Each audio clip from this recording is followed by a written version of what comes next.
Assalamualaikum warahmatullahi wabarakatuh. Baik adik-adik, bagaimana kabarnya? Semoga dalam masih keadaan sehat walafiat, amin ya rabbal alamin. Nah, kali ini kakak akan menjelaskan tentang materi kelas 12, yaitu asal-usul kehidupan. Nah, sebenarnya materi ini masuk ke dalam teori evolusi, namun secara spesifik kakak akan jelaskan kepada kalian semua mengenai asal-usul kehidupan ini. Nah, kalian tentunya juga pernah bertanya, bagaimanakah awal mula kehidupan ini diciptakan? Nah, tanda tanya ini juga yang menyebabkan ilmuwan-ilmuwan penasaran. Apa sih yang sebenarnya terjadi? Nah, untuk itu, asal-usul kehidupan ada dua teori, yaitu teori abiogenesis dan teori biogenesis. Nah, untuk teori abiogenesis yang dengan nama lain generatio spontanea merupakan teori-teori yang didasarkan pada pengamatan yang menggunakan alat indera atau dengan alat-alat yang memang masih sangat sederhana. Nah, ilmuwan-ilmuwan pendukung teori abiogenesis diantaranya Aristoteles yang hidup pada 384 sampai 322 sebelum Masehi.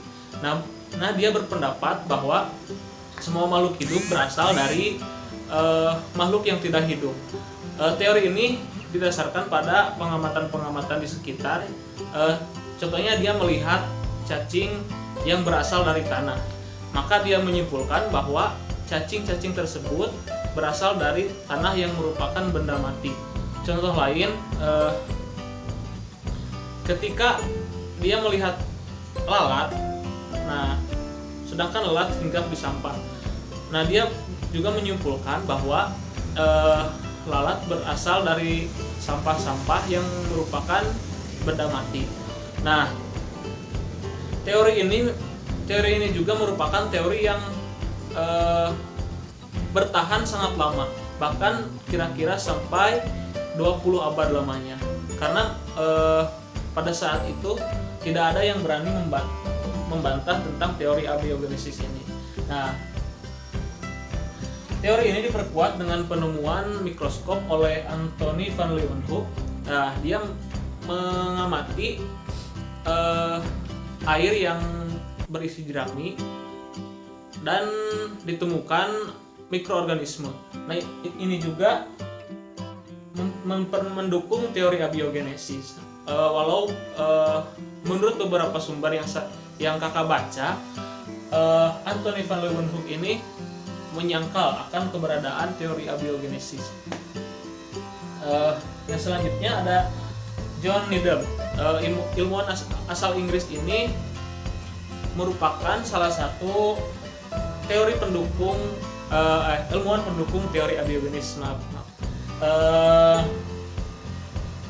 Dia melakukan percobaan dengan beberapa air kaldu yang dimasukkan ke dalam botol, lalu ditutup dengan gabus. Setelah beberapa waktu, air kaldu tersebut ditempati oleh mikroorganisme. Nah, dia berpendapat bahwa mikroorganisme yang terkandung dalam air tersebut merupakan organisme yang berasal dari makhluk tidak hidup, yaitu air kaldu tersebut.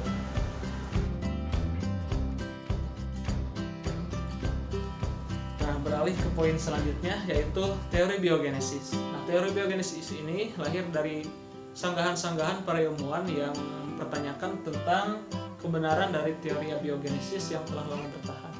Nah, teori abiogenesis yang lahir pada tahun 300 sebelum Masehi yang bertahan sampai kira-kira abad ke-19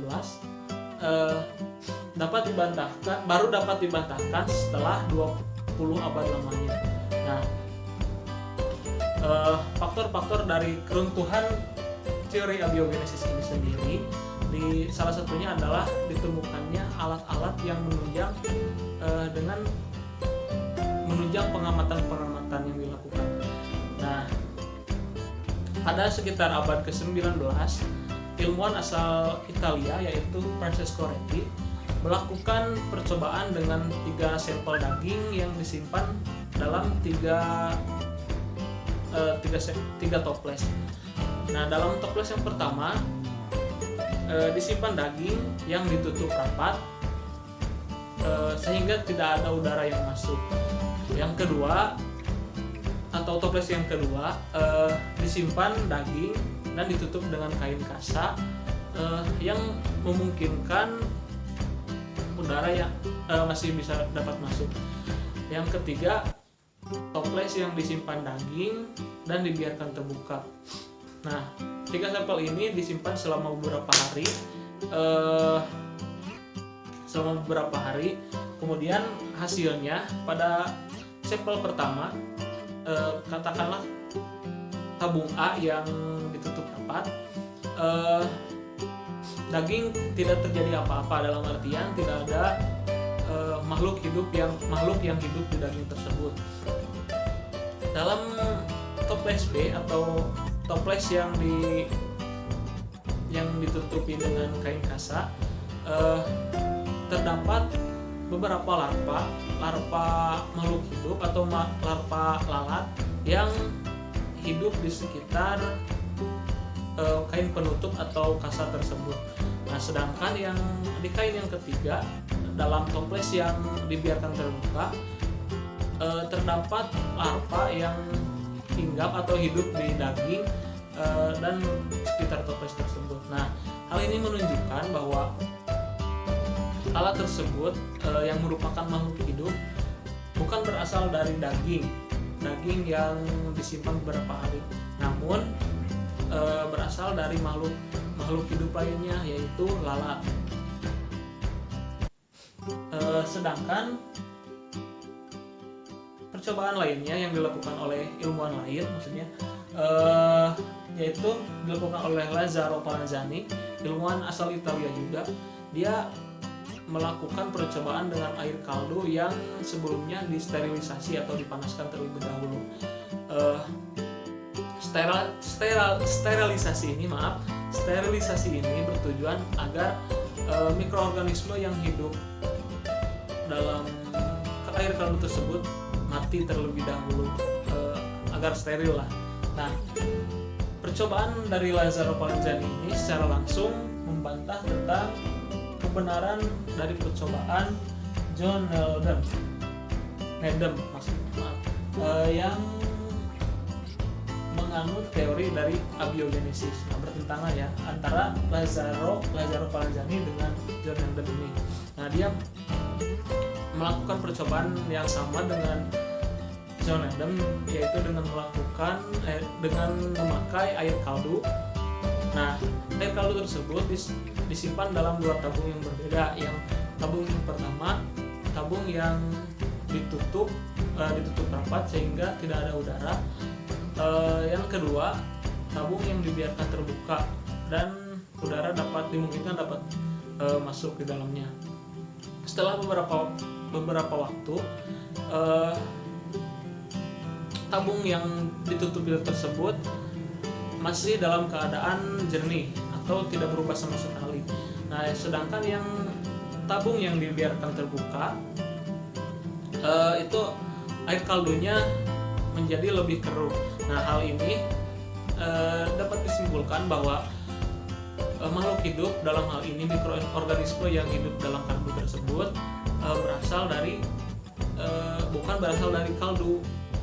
Dibuktikan dengan kaldu yang disimpan dalam lambung yang tertutup, tidak terdapat mikroorganisme. Nah, namun teori ini mendapat bantahan dari penganut teori abiogenesis, yaitu tentang lambung yang ditutup, karena tidak menurut penganut teori abiogenesis, mengapa air kaldu yang dalam lambung tertutup tidak terdapat kehidupan, karena udara dalam lambung tersebut tidak terdapat udara karena telah ditutupi dengan tutup labu tersebut. Nah, selanjutnya ada percobaan yang dilakukan oleh Louis Pasteur. Nah, Louis Pasteur ini melakukan percobaan dengan menyempurnakan percobaan dari Lazzaro Palanzani. Nah, dalam percobaan tersebut sama menggunakan air kaldu yang sebelumnya disterilisasi dan disimpan dalam labu, namun perbedaannya menggunakan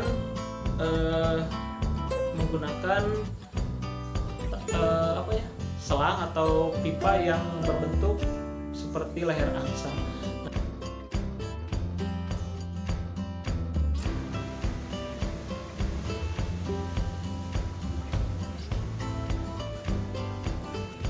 Nah, sedangkan percobaan yang dilakukan oleh Louis Pasteur menggunakan air kaldu yang sebelumnya disterilisasi dan disimpan di dalam labu. Namun dalam percobaan Louis Pasteur ini agak berbeda dengan Lazzaro Palanzani, yaitu menggunakan pipa yang berbentuk leher angsa. Nah, seluruh bagian ini selanjutnya dimiringkan sehingga beberapa bagian dari air kaldu tersebut terjebak dalam cekungan ini. Nah, sehingga terdapat udara di sekitar sini yang terjebak dalam tabung. Nah, selanjutnya alat ini disimpan selama beberapa alat dan bahan ini maksudnya disimpan selama beberapa hari, dan hasilnya ini yang merupakan percobaan yang meruntuhkan kebenaran abiogenesis secara mutlak. Hasilnya ditemukan mikroorganisme yang hidup di dalam kaldu tersebut. Nah, dapat disimpulkan juga bahwa makhluk atau mikroorganisme yang hidup dalam kaldu yang disimpan dalam labu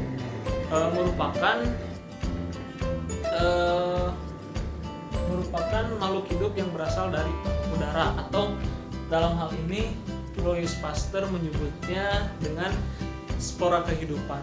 Nah, teori ini juga secara jelas membantah tentang kebenaran teori abiogenesis yang telah lama dipercayai oleh orang-orang.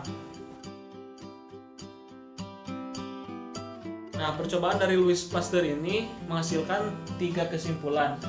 Dalam bahasa Latin kita mengenalnya dengan omne vivum ex ovo, omne ovum ex vivo, dan omne vivum ex vivo. Nah, jika diartikan ke dalam bahasa Indonesia, omne vivum ex ovo, makhluk hidup berasal dari telur. Omne ovum ex vivo, telur berasal dari makhluk hidup, dan omne vivum ex vivo, makhluk hidup berasal dari makhluk hidup lainnya.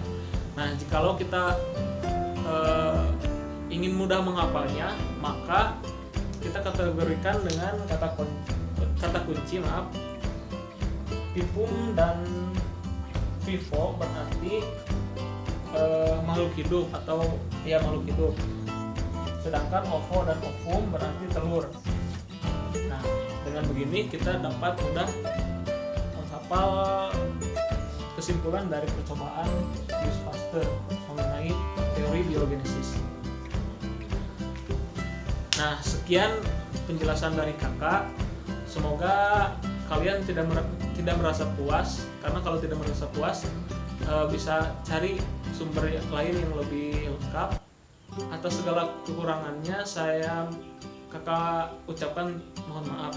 Terima kasih.